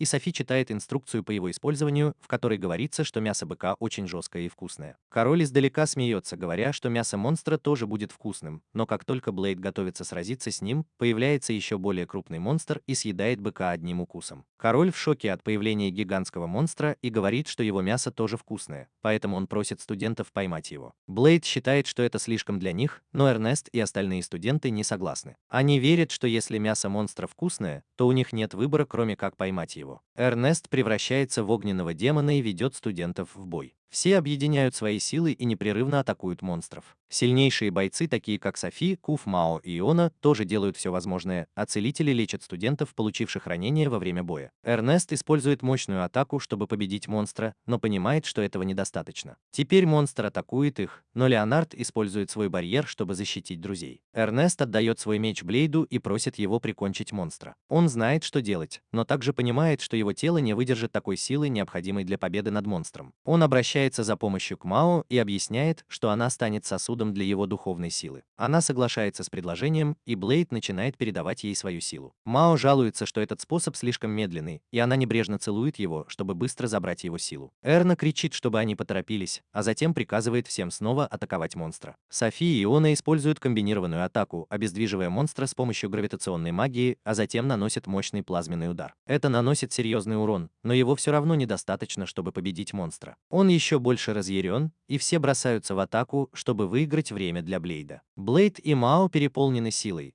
Они держат меч вместе и наполняют его своей объединенной силой. Меч принимает форму гигантского клинка, и они используют свою последнюю атаку, святой меч демона, чтобы разрубить монстра пополам. Блейд измотан после этой атаки и благодарит Мао за помощь. Он лежит у нее на коленях и говорит, что очень устал и голоден. Она отвечает, что в таком случае пусть подождет, пока принесут еду. Он хочет спросить, что она имеет в виду, но не успевает закончить вопрос, как засыпает. Вскоре после этого открываются ворота Академии, так как студенты успешно победили главного монстра в этой области. Когда Блейд просыпается, он идет на осмотр, и доктор говорит, что его тело восстанавливается, и он может использовать немного больше своей изначальной силы. Он спрашивает, почему так, но когда доктор спрашивает, обедал ли он, Блейд понимает, что все еще голоден, и бежит в столовую. Как только Блейд открывает дверь, он видит, что его друзья ждут его, чтобы отпраздновать день рождения. Он не может поверить в происходящее, и все его девушки подходят к нему и говорят, что поскольку они не знают, когда у него настоящий день рождения, они будут праздновать тот день, когда его нашли. Он все еще не может поверить, что они собираются праздновать его день рождения, и тут его внимание привлекает большая накрытая тарелка на столе. Он спрашивает, что там, и Клэр объясняет, что они долго думали, что ему подарить на день рождения, и тогда Эрнест предложил то, что ему больше всего нравится. Эрнест краснеет, надеясь, что ему понравится подарок, и снимает крышку, чтобы показать его любимое карри. Она объясняет, что для приготовления этого карри использовались все ингредиенты, которые они нашли в королевской кладовой. И это самое изысканное блюдо, которое они когда-либо готовили. Блейд смотрит на еду с детским восторгом, и тут на вечеринку приходит Кейн. Он просит именинника попробовать еду, и когда Блейд откусывает первый кусочек карри, он вздрагивает, пытаясь сдержать слезы. Он говорит, что один мудрый человек однажды сказал ему, что мальчики никогда не плачут, но король отвергает это, называя токсичной маскулинностью. И говорит Блейду, что плакать в особых случаях это нормально. Блейд не может сдержать слез, пока ест карри, и благодарит всех за то, что они для него сделали. Он не может говорить из-за переполняющих его чувств и думает, что именно в этот момент он заново родился в этом мире. Вскоре после этого Блейд учит двух мальчиков из своей группы, как использовать его особый прием «Удар дракона». Только один из них научился этому, следуя указаниям лезвия, и он слишком гордится своими успехами. В этот момент туда приходит Софи с мечом, и парни спрашивают, не хочет ли она тоже потренироваться. Она ничего не отвечает и просто достает свой меч, чтобы показать настоящий драконий удар, чем приводит парней в замешательство. Но тут они слышат голос Софи с другой стороны и видят перед собой двух Софи, которые нападают друг на друга. Лезвие готов сражаться, но настоящая Софи говорит ему, что это ее бой и что она его защитит. Самозванка отступает, и как только появляется Эрнест с другими девушками, она понимает, что не сможет победить, и исчезает, используя ураган в качестве прикрытия. Все удивляются, откуда взялась еще одна Софи, но они не знают, что она не единственная. Самозванка идет в свое убежище, где ее ждут еще 4 копии. Они пронумерованы от 1 до 5, и у всех разные характеры. Единственное, что их объединяет, это желание убивать и разрушать. Девушка, которая пришла в Академию, номер 1, и она говорит, что пришла только для того, чтобы собрать информацию и кое-чему научиться у врага. Номер 2 спрашивает, что она имеет в виду, но прежде чем она успевает объяснить это словами, она ее целует. И я не знаю, как это назвать. Видимо, поцелуй – это способ передачи информации между клонами, и номер 1 целует всех своих клонов, чтобы рассказать им о драконьем ударе. Просто поделившись воспоминаниями, они тоже учатся его использовать и, пробуя, разрушают свое убежище. Остальные клоны говорят, что они здесь не для того, чтобы учиться крутым приемам, а чтобы убить свою цель. Номер 1 говорит, что они доберутся до этого в конце концов. Софи в Академии наблюдает за школой в поисках самозванцев и смотрит на своих друзей на тренировочной площадке. Джессика показывает последнее изобретение Лизы – специальные пули, которые могут накапливать духовную энергию и стрелять ими. Она стреляет в тренировочный манекен, и все поражены, кроме Блейда. И Лиза не считает его мнение правильным, потому что он единственный, кто может свободно накапливать духовную энергию. Она кричит на него, что это сложно для обычных людей, но благодаря специальным пулям, которые она создала, любой может накапливать духовную энергию и использовать ее, когда нужно. Внезапно туда приходит один из клонов Софи, и Блейд подходит к ней, чтобы спросить, чему она хочет научиться. Она отвечает, что хочет научиться делать детей, и Эрнест с Клэр краснеют, потому что это не то, что нужно. Клон отвечает, что в таком случае она убьет его. Она нападает на Блейда, который готов к этому. Она жалуется, что не может его убить, а потом агрессивно флиртует с ним, прося его убить ее вместо этого. В этот момент появляется настоящая Софи и злится на свою копию за то, что та пристает к Блейду. Клон не теряет времени и сразу убегает. Блейд и Эрнест считают клонов и замечают, что это уже четвертый, кто пришел к ним учиться.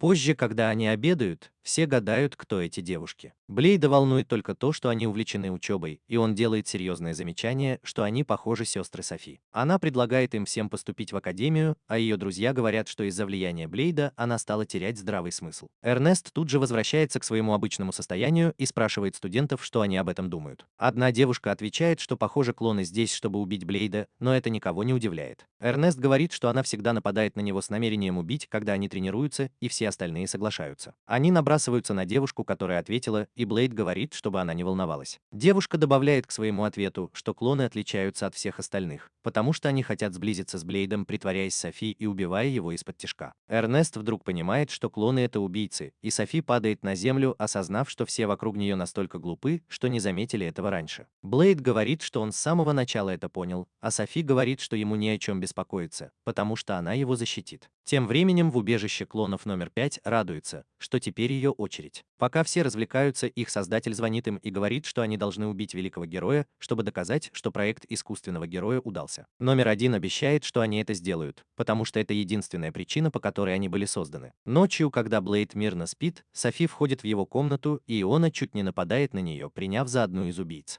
Она знает, что Софи беспокоится о Блейде, поэтому предлагает ей переночевать у них, но Софи отказывается и уходит. Елена уверяет ее, что защитит Блейда любой ценой, и Софи отвечает, что тоже сделает все возможное, чтобы защитить его. Она выходит на улицу и видит там клона номер 1. Софи говорит ей сдаться, потому что она не сможет убить Блейда, но номер 1 отвечает, что это ее единственная цель в жизни. Софи напоминает ей, что проект по созданию искусственного героя был заброшен, а она стала последним прототипом. Она говорит номеру 1, что у остальных клонов много недостатков, и их тела пострадали из-за этого. Номер 1 говорит, что она это знает, но это не повод не выполнять их приказы. Она утверждает, что они обязательно убьют Блейда, и Софи нападает на нее. Она прижимает ее к земле, но не может нанести решающий удар, потому что жалеет своего клона. Номер 1 встает и уходит, но перед этим говорит Софи, что она тоже должна понять, что ее судьба быть с ними. Она просит Софи присоединиться к ним, чтобы они вместе убили героя. На следующий день все идут на тренировочную площадку в виртуальной реальности и находят там номер 5, который является точной копией Софи. Она сердито говорит всем, что она не Софи, и даже признается, что их всего 5. Она в замешательстве от того, что натворила, и заявляет, что уничтожит все. Пока номер 5 нападает, Блейд убегает вместе с другими учениками, потому что ему слишком весело. Вдруг что-то ударяет его сзади, и он падает на землю. Номер 5 пользуется этим шансом и наносит клинку тысячи сокрушительных ударов, пока тот не умирает в виртуальной реальности. Когда он просыпается в реальном мире, то спрашивает всех о номере 5, и ему отвечают, что она ушла счастливой, потому что думала, что убила его. И Лиза говорит, что их план обмануть убийц с помощью виртуальной реальности удался, и Эрнест надеется, что они этого не поймут. К несчастью для них, номер 5 понимает, что клинок ее обманул, и возвращается, чтобы отомстить. Пока он убегает от нее, разрушая здание школы, Иона предлагает клинку отправиться в безлюдное место и сразиться. В этот момент туда приходит еще одна из клонов и нападает на него. Он едва уворачивается от ее атаки, а затем Иона начинает дразнить двух девушек, виляя перед ними бедрами. Каким-то образом это срабатывает, и девушки по-настоящему злятся, а клинок заманивает их туда, где Эрнест ждет с несколькими магами. Она говорит им использовать всю свою силу против клонов, потому что они так просто не умрут. Они бьют девушек изо всех сил, но им удается победить только одну из них. Эрнест отправляет другую в полет своей огненной магией, но тут номер 5 неожиданно нападает на нее. Клинок приходит на помощь и отбрасывает ее магией. Иона предлагает схватить клонов сейчас, но девушки снова встают, берутся за руки и активируют свои способности искусственных героев, чтобы создать черную дыру. Иона говорит всем эвакуироваться, потому что черная дыра начинает засасывать все внутрь. Они держатся за колонны, и Блейд говорит им подождать 10 секунд, потому что это предел возможностей клонов. Через 10 секунд они падают, но черная дыра все еще активна. Она затягивает двух клонов, и Блейд спасает их, не давая превратиться в космическое спагетти. Вдруг появляется Софи и с помощью гравитационной магии создает вторую черную дыру, которая нейтрализует первую. Ей удается сделать это за 10 секунд, и Блейд ловит ее, когда она падает на землю. В этот момент туда прибывают остальные 3 клона и забирают своих раненых товарищей, прежде чем посмотреть на Блейда. Софи просыпается ночью ночью в больнице, а Блейд рядом с ней. Он угощает ее яблоками и говорит, что никто не погиб и не получил серьезных травм. Софи рада это слышать, и Блейд просит ее рассказать о ее клонах. Она отвечает, что они были недавно созданы из того же материала и по той же технологии, что и она, и наделены способностями искусственных героев. Софи утверждает, что хотя ее спас король, новым девушкам некому помочь. Блейд говорит, что хочет подружиться с ее клонами и считает, что Эрнест был прав, когда предложил им поступить в академию. Софи вздрагивает и отвечает, что это невозможно, потому что искусственные герои были созданы только для того, чтобы уничтожить его. Их мозги были изменены, чтобы они полностью подчинялись своей миссии, но Софи спасли до того, как ее разум был изменен. Она плачет, что ее клоны не могут ослушаться приказов своего создателя, и Блейд обнимает ее, чтобы утешить. Он всю ночь был рядом с ней, но потом уснул, а Софи ушла, никому ничего не сказав. Блейд и его друзья сразу же отправились в кабинет короля, и тот сообщил, что получил письмо от Софи, в котором она сообщала, что уходит из академии. Эрнест был в ярости и спросил, почему он не остановил ее, а король ответил, что она имела право уйти, если больше не хотела быть героем. Софи все еще была в ярости, но Блейд успокоил ее, потому что знал, что королю это тоже не нравится. Затем Эрнест пообещал, что они найдут Софи и вернут ее, а Джессика уже выяснила, где они прячутся. Но прежде чем студенты успели броситься в бой, король сказал, что Софи ушла одна, потому что ее друзья не хотели марать руки. Он заявил, что единственный способ остановить клонов – это убить их. Поэтому Софи отправилась сражаться с ними одна. Король уважает решение девушки и говорит студентам, что им нужно хорошенько подумать, прежде чем действовать. Но Блейд уже все решил и готов отправиться на поиски Софи. Кубан Иона присоединяется к нему, потому что тоже хочет спасти подругу. Блейд думает, что их только трое, но к ним присоединяется Мао, говоря, что они с Марией согласны, что Софи нужно спасти. Они идут к воротам и видят, что Эрнест и остальные уже ждут их там. Блейд удивлен, что они здесь, и все смеются над ним за опоздание, прежде чем отправиться на задание вместе. Софи идет в одно из убежищ, где прячутся ее клоны, и обнаруживает, что там никого нет. Когда она возвращается, Эрнест замечает ее и сообщает об этом Лизе, чтобы та передала информацию остальным. Эрнест подходит к Софи, и она просит его оставить ее в покое. Она говорит, что все понимают, каково ей, и хотят помочь, но Софи отвечает, что им это не нужно. Она ждет, пока все соберутся, чтобы раскрыть свой секрет. Она объясняет, что была создана в рамках проекта «Искусственный герой» и была 12-м прототипом. Все, кто участвовал в экспериментах, были арестованы, но некоторые образцы и данные исследований были украдены, и кто-то тайно продолжил исследование, не сообщая об этом миру. Софи говорит, что 5 девушек преследуют Блейда, потому что хотят превзойти великого героя. Ее глупые друзья еще не поняли, что Блейд – великий герой, и Софи не знает, что ему сказать. К счастью, они такие же творческие, как и глупые, и Эрнест предполагает, что клоны хотят испытать свои силы против Блейда, который во всех смыслах сверхчеловек, потому что если они не смогут победить его, они не смогут сравниться с героем. Блейду это объяснение подходит, и он соглашается. Затем Софи извиняется перед друзьями за то, что доставила им столько хлопот, и добавляет, что ее прошлое наконец настигло ее. Она всегда сомневалась, что может веселиться и заводить друзей. Она всегда чувствовала себя самозванкой среди настоящих людей, и поэтому хочет вернуться во тьму, из которой пришла. Софи говорит, что готова защищать своих друзей даже ценой собственной жизни, и что время, проведенное с ними, было лучшим в ее жизни. Эрнест бьет ее кулаком, говоря, что если она счастлива с ним, то должна остаться с ним. Она отвечает, что раньше тоже не была похожа на обычных людей, но благодаря Блейду смогла измениться. Софи улыбается, услышав это, а Эрнест говорит, что если она хочет убить клонов, они помогут ей. Блейд отвечает, что они не станут этого делать. Он утверждает, что даже если король прикажет убить клонов, он не причинит вреда девочкам. Софи говорит, что это единственный выход, потому что физически они не могут ослушаться приказов своего создателя. Более того, модификации их тел сократили продолжительность их жизни, и у них осталось не так много времени. Несмотря на это, Блейд хочет помочь клонам и называет их сестрами Софи. Он просит своих друзей помочь ему, и они с радостью соглашаются. Затем он подходит к Софи и просит отдать ему свою жизнь, и она без колебаний соглашается, к большому огорчению Эрнеста. После этого Блейд придумывает план, потому что только у нее есть хорошие идеи, и она самодовольно отвечает, что у нее уже есть план. С другой стороны, клоны находятся в секретном убежище. Четвертая и пятая чувствуют себя плохо, и первая предлагает избавиться от них, если они больше не могут двигаться. Они встают, говоря, что у них еще есть силы сражаться. Их создатель рад это слышать и продолжает настаивать, чтобы они убили великого героя, чтобы доказать, что его исследования верны. В этот момент в комнату входят двое других клонов с письмом от их цели, которая вызывает их на бой. Первый принимает вызов и решает, что пора покончить с этим раз и навсегда. В Академии Блейд ждет клонов на арене. Его друзья сомневаются, что они действительно придут, но Софи уверяет их, что они придут, потому что она бы сделала то же самое на их месте. Вскоре они появляются и говорят Блейду, что убьют его сегодня. Он отвечает, что хочет просто дружить, а Элиза объясняет ему план через наушник. Она говорит Блейду, что он единственный, кто будет сражаться с девушками, и в этом случае они не убегут, даже поняв, что попали в ловушку. План прост. Блейд должен выдержать их атаки и измотать их, не причинив им вреда. Он достает меч, и девушки тут же нападают на него. Он уворачивается и блокирует их атаки, понимая, что выполнить их план будет непросто.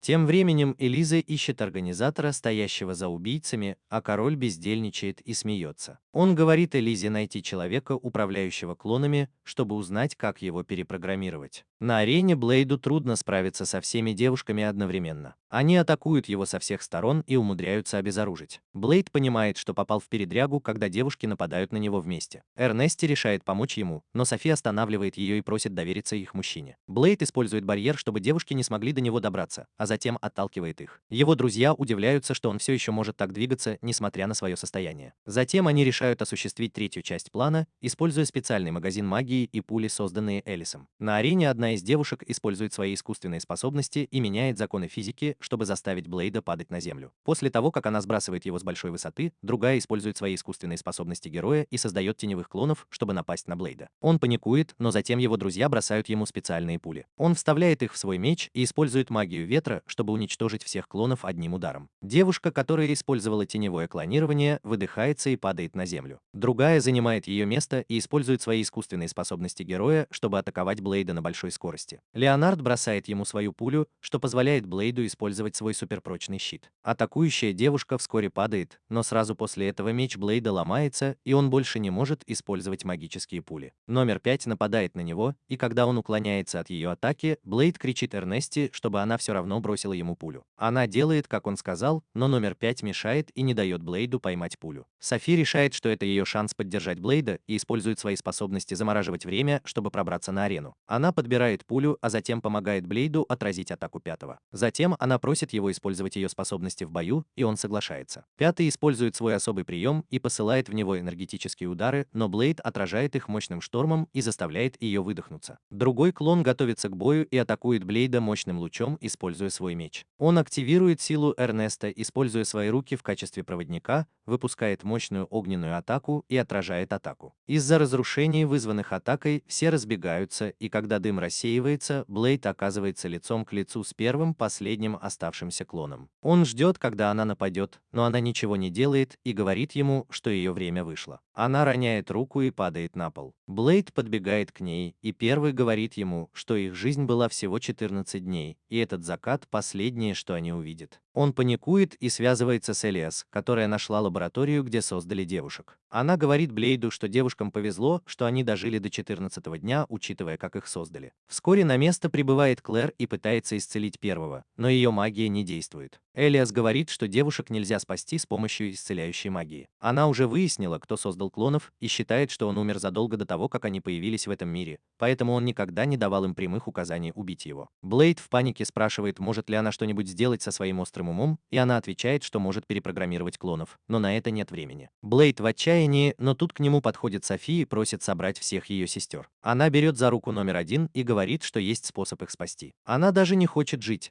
потому что не смогла выполнить приказ, и Блейд говорит ей, что она должна жить, чтобы стать сильнее и превзойти его. Все девушки едва живы, но говорят, что его идея кажется забавной. Софи просит номер 1 использовать свои суперспособности, а затем просит Блейда взять их под контроль и отправить души девушек в ее тело. Он делает, как она говорит, и переносит сознание всех девушек в Софи. После этого он попадает в больницу с серьезными травмами обеих рук. Софи приходит навестить его, но по выражению ее лица Блейд понимает, что это номер 1. Она подтверждает это и говорит, чтобы он поправлялся, потому что скоро она его убьет. Блейд просто улыбается ей, и номер 1 позволяет Софи взять контроль над телом. Она улыбается и говорит, что рада, что с Блейдом все в порядке. Он спрашивает, как она себя чувствует, когда в ней больше личностей, чем в Лунном рыцаре, и она отвечает, что это неприятно, но она как-то справляется. Через несколько недель король приказывает гигантскому магическому зверю помочь его ученикам тренироваться. Мелкие сошки не могут справиться с ним, и даже Ку не может победить его в своей драконьей форме. Король только посмеивается, наблюдая за тем, как студенты пытаются одолеть монстра, а женщины рядом с ним говорят, что монстр слишком силен для студентов. Он легко побеждает Ку, а затем Эрнест запускает в него шквал огненных шаров, пока его демонический меч не становится бесполезным. Ее атаки не действуют на монстра, и тогда Леонард нападает на него, но монстр отбрасывает его в сторону. Софи ловит его копье и использует силы и способности всех своих сестер, чтобы атаковать монстра. Однако единственное, что ей удается, это сломать копье Леонарда. Мао и Иона нападают на монстра, но их атаки тоже бесполезны. Монстр рычит, и помощница короля говорит, что было плохой идеей приводить его сюда, но король продолжает смеяться и говорит ей подождать, пока на сцену не выйдет звезда минимальная. В этот момент с неба падает Блейд и наносит мощный удар по голове монстра, окончательно его убивая. Он приземляется на землю, хватает тарелку с карри и сразу же начинает есть.